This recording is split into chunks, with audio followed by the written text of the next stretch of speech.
So good morning and welcome back to another video, and we're down at Southwick Park today. As you would have realised, it's only a short session today. It's 9:30 now. The rods have been out about 15 minutes I suppose, and I've got until 3 o'clock, so as it's a short session I've decided to stay local and pop down here, and I've popped into the bridge swim again. I had a bit of success here throughout the year on a couple of trips, and I'm kind of hoping that the carp are going to be still here through the winter, or at least still here now. One development is that a tree, the big tree that was hanging over the water near the bridge, has fallen in them big winds that we've had recently. It must have broken off and gone in, so I don't know whether the carp are using that as a bit of a sanctuary maybe, or whether they're steering clear of it. I really don't know.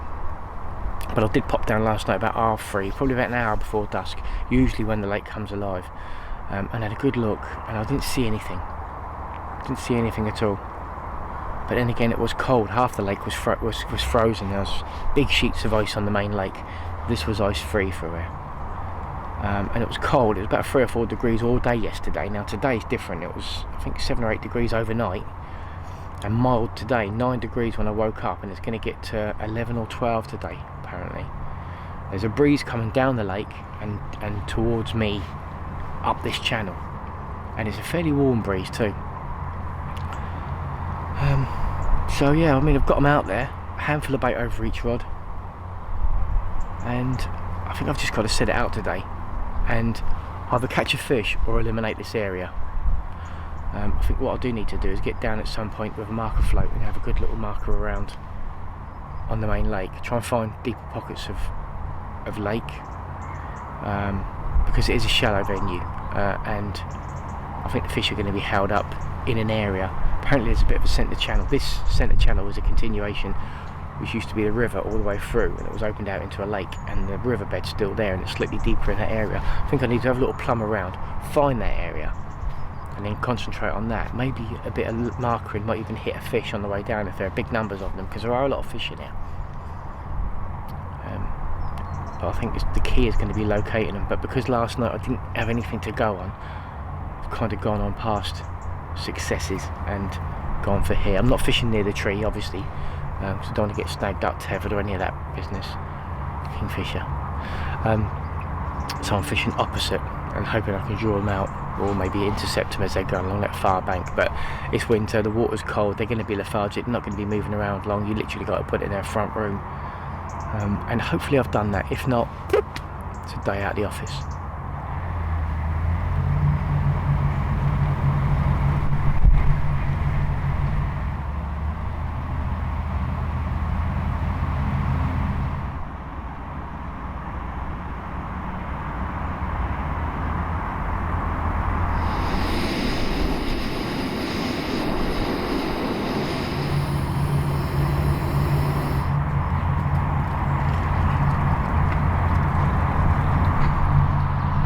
So it's 10 o'clock now.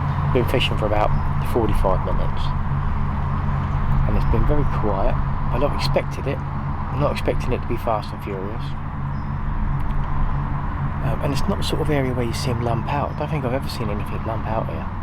They just sort of creep in and hang about and have a feed, and spend a lot of time the other side of the bridge, because there's no fish on the other side of the bridge, so they can do what they do unbothered down there, and I'm as close as I can get to them if they are there. I'm just hoping to see a few bubbles or something, just some indication that I've chosen the right area. At the moment I'm not seeing anything. I'm semi-confident. I've seen about 4 anglers go down into the main body of the lake, so it'll be interesting later on to find out if they've had any joy. But I'm going to stick with it today. What I have done is I forgot milk, so I've got black tea. Black tea, not my favourite, but once it's cooled down I can drink it, and it's a warm drink. Yeah, I've gone back to my forgetting something important trait. It's really mild, it's really quite warm. I have dressed up for the occasion. I have got layers on today. And when I did that last overnighter at NMG, I was cold, and I had a t-shirt and this jumper, and a big coat that when I put it on I can't move. I'm like the Michelin man in it. And I vowed that next time I go out, even if it's a day session, I'm going to put layers on. And I've got layers, I've got my quilted trousers, I've got my thick barber socks, and I've got a thermal vest, a thermal long sleeve top, a t-shirt, shirt, jumper. And I am baking today. Let's say it's 3 degrees all day yesterday. Today it's up like 10 or 11. So quite a difference. But I think, I don't know, but I think the mild weather today isn't going to have too much of an effect on the fish, because the milder weather above the surface is going to be more comfortable for the angler, but the water's still going to be cold. There's no sitting there. The kingfishers have been backwards and forwards quite a lot. So it's nice just sitting there watching them, having a munch, having a cup of black tea, watching the golfers go by, watching them moan when they hit one up in the trees, which is quite a few of them actually. And we might catch a fish, you never know. In it to win it. I just want to say for the record, black tea isn't the one. It's a warm drink and it's all I've got today, but if anyone out there drinks black tea, stop it. Get some help.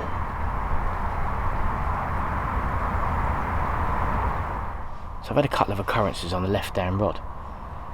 Not a lot to go on, but it's something. I had a single bleep and I looked down and there was like a strand of grass quivering next to the line. I thought it might have touched the line and made the line bleep, so I just cut the piece of grass off so it wasn't there. And about 10 minutes later it bleeped again.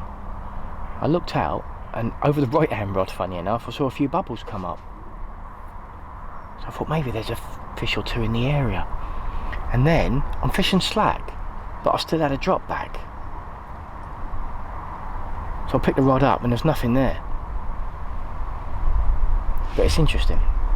So I've just redone it and we've got one of the active wafters on, little free bait stringer, and a little bit of foam just so it doesn't snag up on anything on the way down. I'm just going to flick that back on the spot now.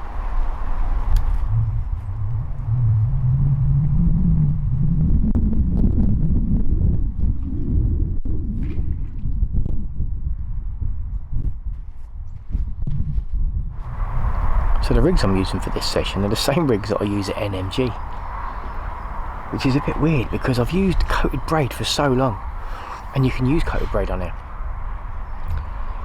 But since I've been fishing NMG and I've been using the mono hook links, I've kind of got my head round it, devised a rig that works for me. I've devised a rig that I'm confident in, and it just works. So when I sat up here this morning, I just found myself putting those rigs on. And it's a simple, I've showed you before in previous videos, it's a simple, short, sort of 8-inch mono hook link with a little kicker and a size 6 genomic barbless hook on. And I love these genomic size 6 barbless hooks. They've got straight points. Straight points are perfect if you're not going to be sharpening them. Because if you're sharpening them, you want a big point really. But on a water where you could well get a few fish, when you sharpen a hook and catch a fish, usually you put the point over and you have to change the hook. And if you catch 5 or 6 fish in a day session, you don't want to be changing 5 or 6 rigs if you can help it. And I've found these to be a nice long point, a really, really sharp point. And after a few fish, they're still needle sharp. So I've got utmost faith in those. So it's just nice to know that what's out there, the bait I'm using, the rigs that I'm using, and the area that I'm fishing, I've got confidence in. I didn't have this morning. I was a little bit touch and go, a little bit like maybe I should be down in the main lake fishing out towards big beds of pads, and that's where the fish are going to be, the main bulk of them, and that's where they're going to be held up, and that's where all the other anglers have headed, and oh my god. But after having a couple of bleeps and a couple of little occurrences and seeing a few little bubbles coming up out there, not a lot, but I'm seeing a few, I'm just starting to think that if I just sit here nice and quiet, keep everything nice and low key, there's a chance. There's always a chance.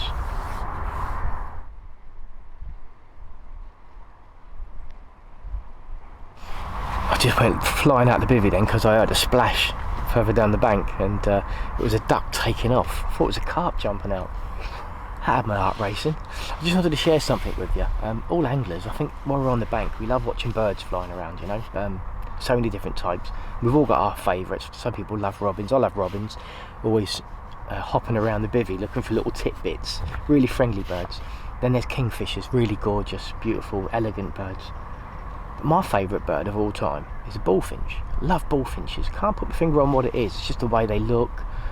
I just love bullfinches. The last time I saw a bullfinch was when I was on holiday in Ireland. That was before Jessica was born, so we're talking 10 plus years ago. And in the last 10 minutes, I've been watching a bullfinch on the tree opposite me, just flitting from branch to branch.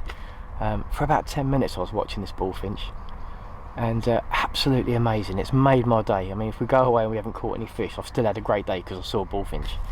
First time in 10 years. And an angler come along on the far bank pushing his barrow along, and it flew off, and it hasn't come back. But I hope it does. I'll get the camera set up. Maybe I might be able to get a bit of video of it if it comes back. But yeah, amazing. Just wanted to share that with you. Really enjoyed that.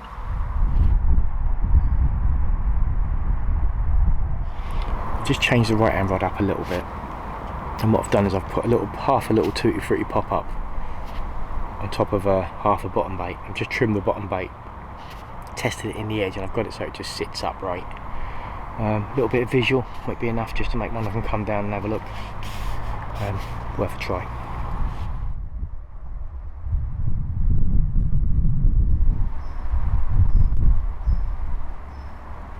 So I think I've made a decision.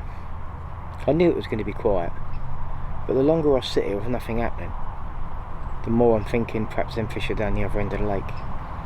There's more lake for them. This is a little channel. They're either in here or they're not. In the main body of the lake, I think they're always there. I know I've completely turned what I said earlier on its head, but when you get a couple of hours into a session and it is this quiet, it does get you thinking, and you think, I could sit here till the end, nothing happens, and I say, I wish I'd moved down the other end. Or I could move down the other end and catch nothing, and say, if I'd have stayed put, maybe I might have caught something eventually. It's the choices, it's the decisions that you make. I think if you've got a gut feeling, I think you need to act on it. There's no point sitting there thinking I should be down the other end and then not going down there.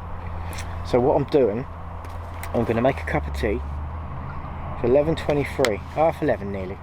I mean, by the time I've had a cup of tea, it'll be getting on towards 12 o'clock, and that'll give me 3 hours left of the session, halfway through.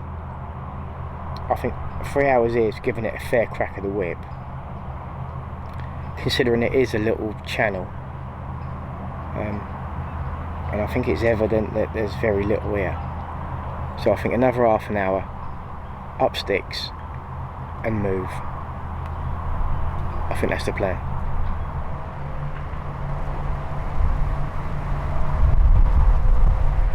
So I've made the move. I'm going to the completely opposite end of the lake now. Dead quiet where I was. I'm knackered. It's quite a trek down there. But you can see dead pads out in front of me. And there's no wind disturbance on the water whatsoever. I think that can only be a good thing. I'm going to stick a couple out between these two sets of pads. A couple of catapults of boilies over the top. I've got 2 hours to make it happen.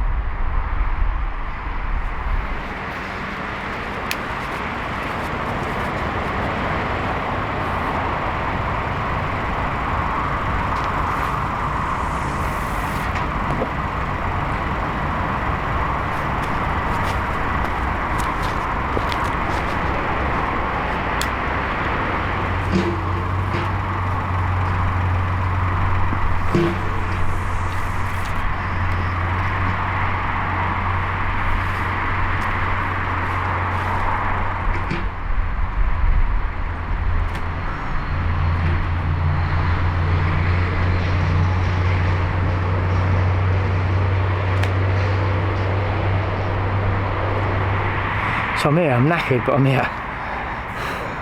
Rods are out, I've got some bait out there as well. And at the moment I've got a very persistent moorhen out there, trying to dive on 16mm boilies. Just needs to give it up. But yeah, I've got a couple of rods out there in between the pads.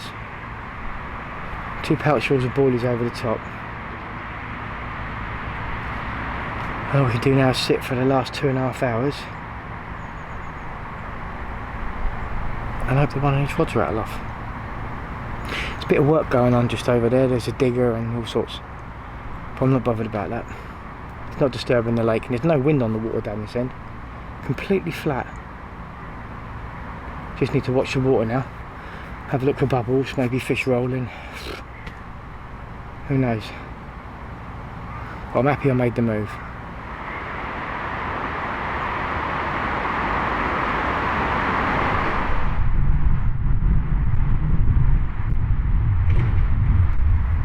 And lunch today, chicken and sweet corn. So I've been here about 20 minutes, I suppose, and the right hand rod has had a single bleep already. It's not a lot, but it's something to go on. It just means that something's bumped into the line between the rod tip and the lead,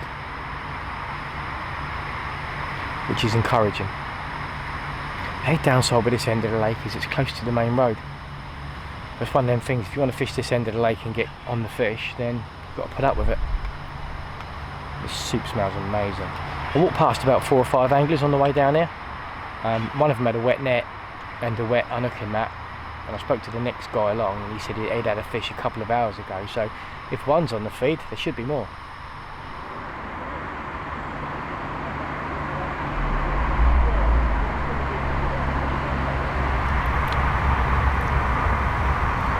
That is what you need on a day like today, but I think I should have brought some buttered crusty bread. Schoolboy error.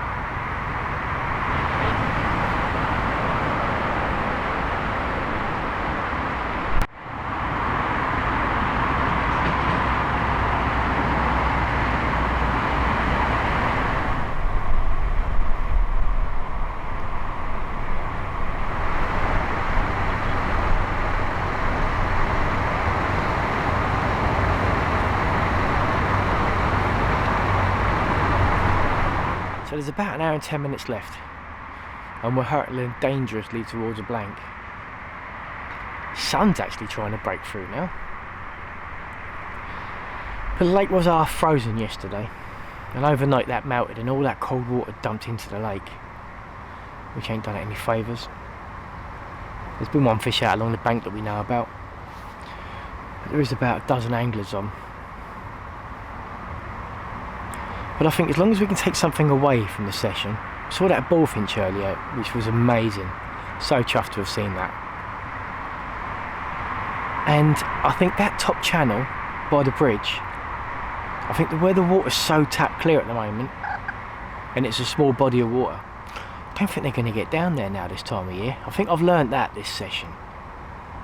I had a good look off the bridge yesterday and today. I haven't seen anything. Usually when they're down there you can spot them, especially the other side of the bridge where you can't fish. It's a bit of a safe haven for them, and if they're there, they're usually there in numbers. But I think now they've probably pushed out into the main body of the lake. Someone's cooking burgers or sausages. I can smell it. Yeah, I think the fish have pushed out into the main body of the lake now. They've probably found some deeper pockets of lake,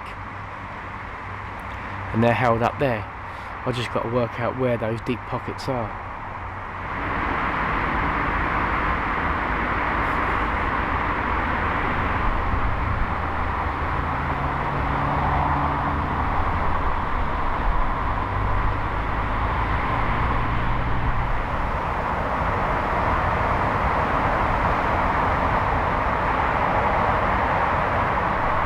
So, just at the top of that tree there, I'm going to zoom in now so you can see what I'm talking about. There you go. That there is mistletoe. Some of you may or may not know that. There's a parasite that grows in the top of trees at this time of year. You see a lot of it in Europe, but yeah, there's a bit over there.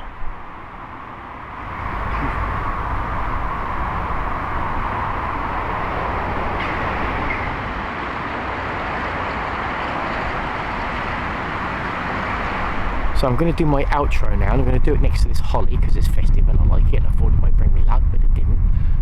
It's about 20 to 3 now. I was going to pack up at 3 o'clock, but I don't think the last 20 minutes are going to do anything. It's been absolutely dead. and I am at the complete opposite end of the lake from the car park, so I've got to walk all the way back. I've got to get back up to the car park, get back, get unloaded, get changed, and pick the kids up from school at 4 o'clock. So I'm going to be cutting it fine if I leave it much later. So yeah, a blank session. Unfortunately, we can't win them all, but I've definitely learned a few things. We can take something away from this session, that's for sure. And I'll be back, and I'll let you know when I'm back, and I'll bring the camera. So all it leaves for me to say is tight lines, happy fishing, and I'll see you in the next one. Tight lines, guys.